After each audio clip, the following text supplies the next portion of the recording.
Ça c'est sûr, c'est dans les BPF. En plus, on s'est pris une pilule en inspection sur le sujet, il y a 5 ans. Mince, je trouve pas. Mais c'est sûr que ça y est.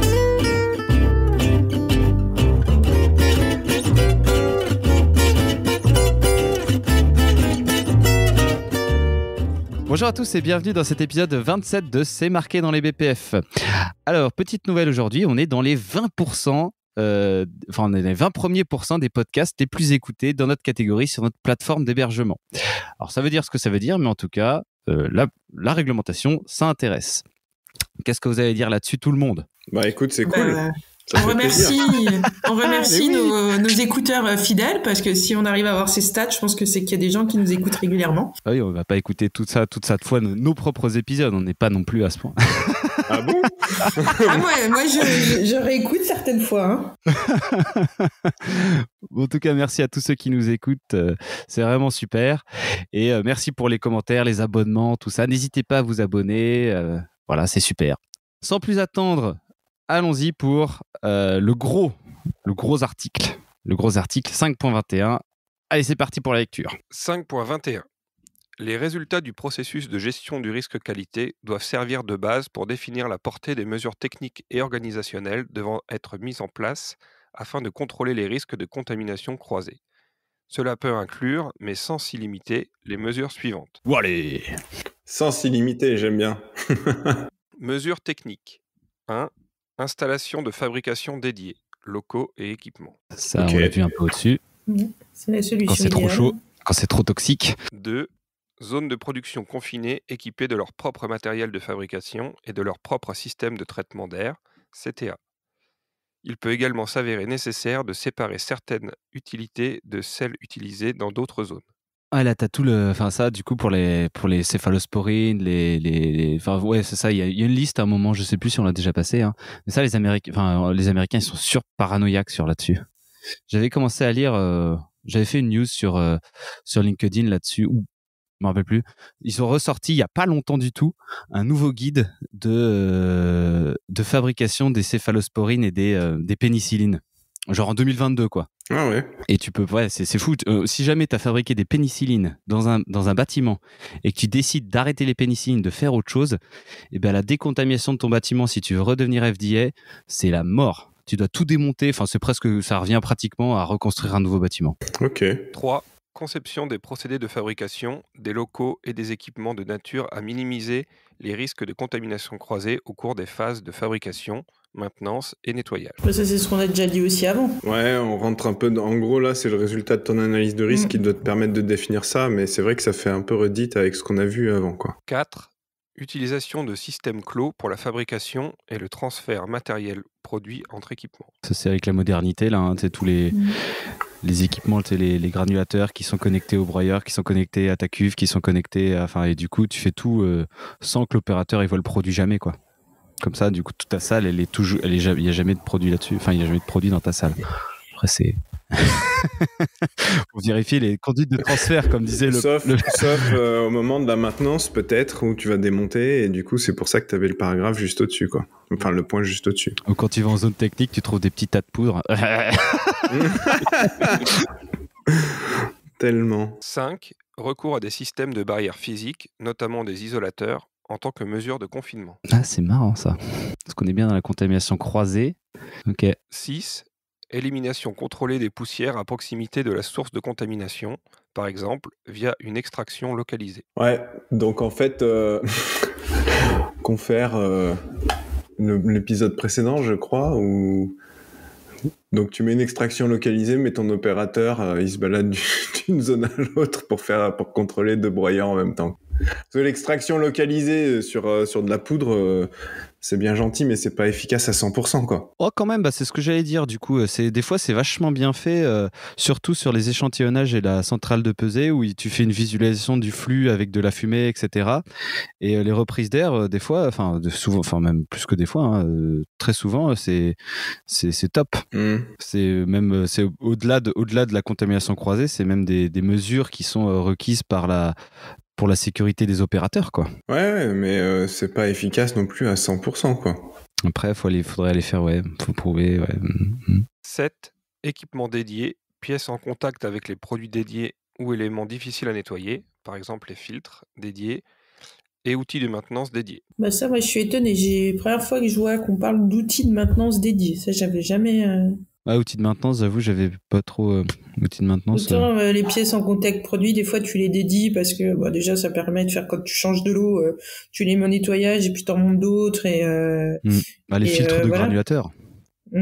Par ouais, exemple. mais après, tu vois, typiquement, si tu as un atelier qui fait des céphalosporines, à mon avis, tes outils de maintenance, ils sont dédiés à cet atelier, quoi. Ah oui. Encore une fois, hein, c'est une analyse de risque. Tu regardes par rapport à tes produits. Hein, tu vas pas avoir des outils dédiés. Enfin, voilà, quoi. Donc, ouais, moi, ça me... Enfin, je l'ai jamais vu parce que forcément, j'ai pas forcément été souvent dans ce type d'atelier, mais ça m'étonne pas, quoi. Je trouve ça clair. En fait, c'est logique, quoi. Enfin, c'est-à-dire, si t'as un atelier, effectivement, t'as le mec de la maintenance de cet atelier, et oui, il a des outils dédiés à cet atelier. Enfin, je veux dire, après, bah oui. Mais est-ce qu'il sait qu'il faut pas qu'il aille trimballer ses outils dans les autres ateliers? Ça, par contre. Ça. C'est intéressant, ça. C'est un autre sujet, ça. 8. Utilisation de technologies à usage unique. Ouais. Ça, c'est générateur de pollution. Hein. Bah, pas tant que ça. Oh, pas tant attends. que ça. Comment ça il y avait une conférence à la 3P en octobre là-dessus, et il disait qu'en fait, entre des solutions à usage unique où tu jettes du plastique et de devoir générer des grandes quantités d'eau, de nettoyage avec des produits de nettoyage, t'es pas forcément sur des choses usage unique avec un bilan carbone plus défavorable que du nettoyage. Et ils étaient aussi en train d'évaluer la possibilité de recycler certains éléments des choses à usage unique. Bon, tout ce qui était en contact produit était... Du coup, c'est plus à usage unique. Bah oui, non, mais... non, mais c'était des filières de recyclage. C'est que à la sortie de ton utilisation, au lieu de jeter tout et de passer tout dans les déchets, tu triais certains éléments et les trucs qui étaient revalorisables, ça repartait dans le circuit pour être réutilisé. Ah, c'est pas con, hein. Après, remis en forme. Mais voilà. Et puis après, il disait aussi les utilisations à usage unique, ça peut être aussi des choses utilisées dans des incinérateurs, parce que de toute façon, en fonction des matières, t'es obligé, en fonction de pourquoi c'est utilisé, tu peux être obligé d'incinérer et récupérer l'énergie pour l'incinération comme production d'énergie. Donc en fait, la balance, elle est pas si simple que ça, de dire l'usage unique, c'est forcément plus contaminant que des choses que tu réutilises. Ah, mais ça, c'est dans l'état actuel des choses, mais en fait, tu sais, c'est comme si tu après, si t'arrives à baisser la quantité utilisée, augmenter le rendement énergétique de ta production d'eau, etc. Tu vois, et du coup, au final, t'arriveras forcément à un moment, en optimisant tous tes trucs, à arriver en dessous de l'usage unique, quoi. Enfin, je vois pas comment. J'essaierai d'inviter ce gars de la 3P. J'ai quelques contacts pour essayer de l'avoir. Mais c'était intéressant. C'était pas si binaire que ça, on-off, on va dire. Il fallait prendre plusieurs choses en considération. 9. Utilisation d'équipements conçus pour leur facilité de nettoyage. Ah, ça c'est les URS. URS, FSDS. Ouais, mais si dans ton URS tu mets juste facile à nettoyer, c'est peut-être un peu limité, quoi. Du coup, c'est pour ça que en plus d'un acheteur, il faut avoir un gars qui sait exactement le problème qu'il a quand il nettoie son équipement actuel. Et du coup, quand le gars il répond avec sa DS, il a une solution pour répondre à tes trucs, quoi. Voilà, exactement. Pour ça, il faut faire des URS, des FS et des DS. Mais j'allais dire, facilité de nettoyage, le fournisseur, il va dire oui, la cuve, elle est facile à nettoyer, il n'y a pas d'angle mort de machin, mais après, ta cuve, tu la laisses pas toute seule. Tu auras des tuyaux, des connexions, des vannes, et il faut voir aussi son équipement dans sa globalité, quoi. Ah oui, ça c'est clair. 10. Utilisation appropriée de sas et de cascades de pression afin de confiner toute contamination potentielle aéroportée dans une zone donnée. Ça, c'est aussi classique, hein. Je veux dire... Ouais. 11. Minimisation du risque de contamination causée par recirculation ou entrée d'air non traité ou insuffisamment traité. 12. Utilisation de systèmes de nettoyage automatique en place dont l'efficacité a été démontrée. Ouais, NEP, validation des NEP. Ouais. 13. Pour les zones communes de lavage, séparation des zones de lavage, de séchage et de stockage des équipements. Bon, pareil, tu mets un flux dans ta zone pour que Ouais. l'équipement sale et l'équipement propre, ils se Ils se croisent pas. croisent pas. Mesures organisationnelles. 1. Installation de fabrication ou zone de production confinée dédiée par campagne, affectation liée à une séparation dans le temps, suivi d'un procédé de nettoyage dont l'efficacité est démontrée. La validation de nettoyage des campagnes, c'est vachement plus dur que ce qui n'y paraît. Hein. Oui. Parce que du coup, tu as le nombre de lots, le temps que tu as pour faire ta campagne. Enfin, c'est... Quand tu as des lots avec des tailles de lots différentes, comment tu évalues? Tu considères un lot qui fait 200 litres, ça fait un lot, et puis le celui d'après, tu fais 50 litres, donc tu as fait un quart de lot. Enfin voilà, c'est... Et puis pareil, parce que du coup, tu as le dirty all time et le clean all time. Et le dirty all time, si jamais tu as dans ta campagne un temps où tu es toujours dans le bon nombre de lots, mais tu es aussi toujours dans le bon... le bon temps global de ta campagne, mais sauf que du coup ton truc il reste sale pendant longtemps entre deux lots. Là du coup c'est pareil, t'arrêtes ta campagne et puis du coup hop là, enfin c'est pas si simple que ça hein, les validations de nettoyage de campagne. Non. Ouais. Et tout ça lié à la notion de planification aussi, ça vient tout bloquer quoi. 2. Port de vêtements de protection spécifiques au sein des zones de fabrication des produits présentant un risque élevé de contamination croisée. Mais ça c'est surhabillage en fonction de ce que tu manipules comme matière, soit parce qu'elle est volatile ou autre, c'est de la poudre, soit parce que comme on disait, franchement moi j'ai jamais forcément observé de différence d'habillage parce qu'on a identifié qu'il y avait une zone qui était plus des produits avec un peu risque élevé. En gros on part du principe que tout est à risque de contamination croisée et donc les habillages sont quand même assez cohérents quoi.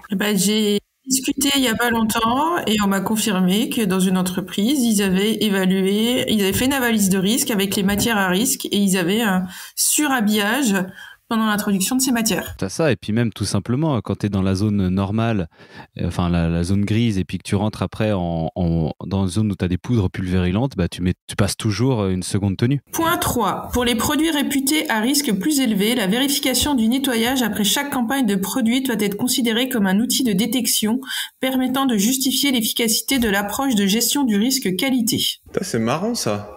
Donc c'est un outil de détection pour évaluer l'efficacité de ton analyse de risque. En fait, moi j'aurais dit que c'était un outil de détection pour vérifier l'efficacité de ton nettoyage, mais je serais pas allé jusqu'à la gestion du risque qualité.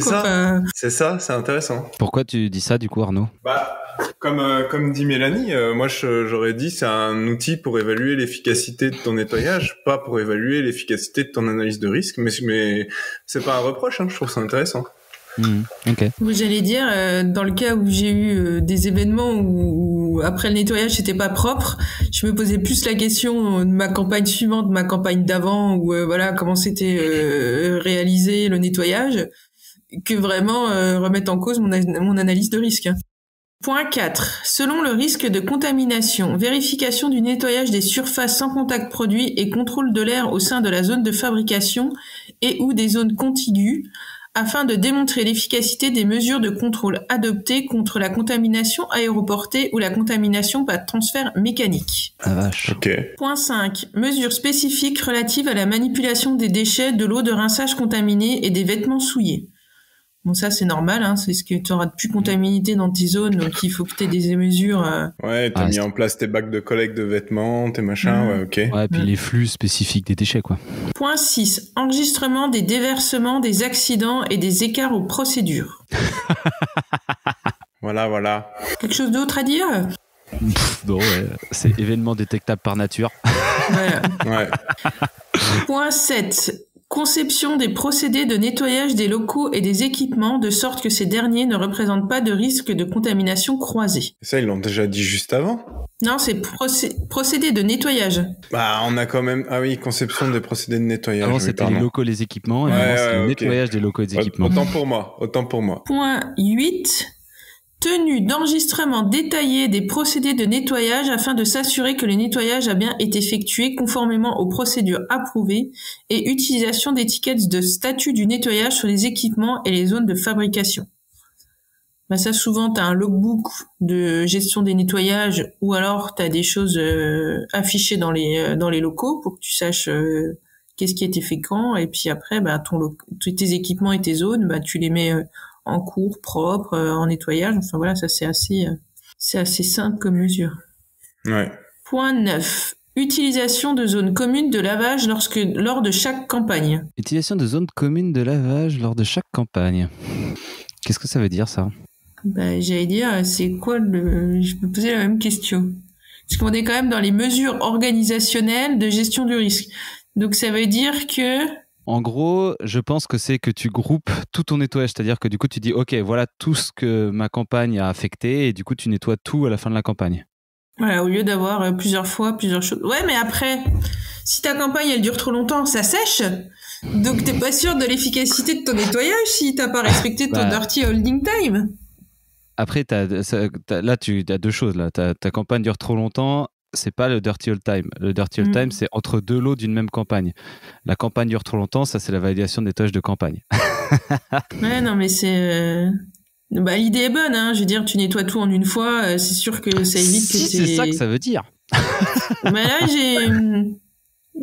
si quelqu'un peut nous éclairer sur ce point-là, l'éclaircissement est le bienvenu pour le point 9 du chapitre 5.21.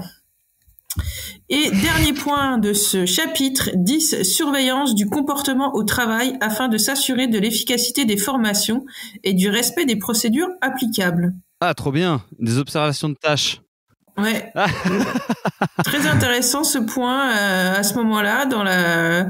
On disait que des fois, dans les contaminations croisées, le personnel était un peu mis de côté. Ben, finalement, là, il est pris en compte. Ouais. On demande de faire des observations de tâches. Ça, c'est bien, ça. J'allais dire, pas plus dire s'assurer que le personnel y est formé. S'assurer que le personnel, il respecte dans la durée les procédures applicables, quoi. Voilà, qui fait bien comme c'est marqué. Voilà. 5.22. Les mesures prises pour prévenir la contamination croisée ainsi que leur efficacité doivent être contrôlées périodiquement selon les procédures prévues. Du coup, il faut faire des prélèvements de temps à autre pour vérifier sur ton produit le plus critique que tu fais bien tout, que c'est toujours bien. Ouais, quoi. c'est ça.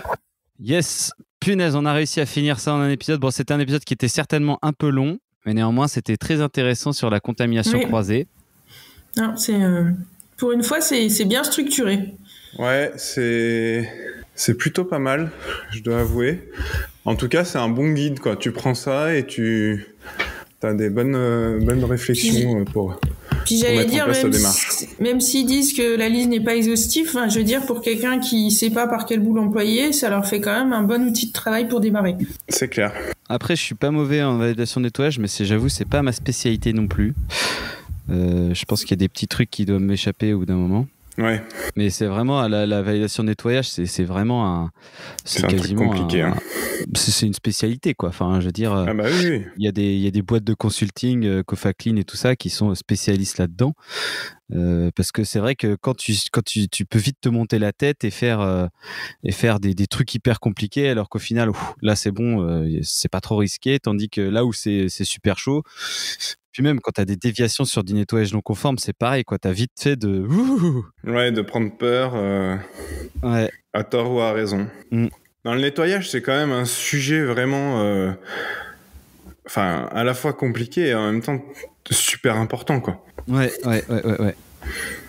Ouais, je pense qu'il faut pas hésiter à mon avis, il faut pas hésiter si on sent qu'on est un peu dépassé, si la boîte elle a le budget de demander un peu d'aide, quoi. Ouais, carrément.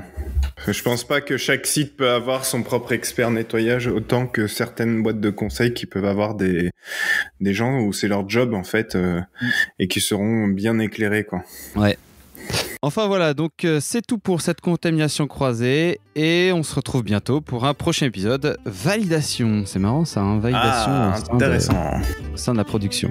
Allez, à bientôt. À bientôt. À bientôt.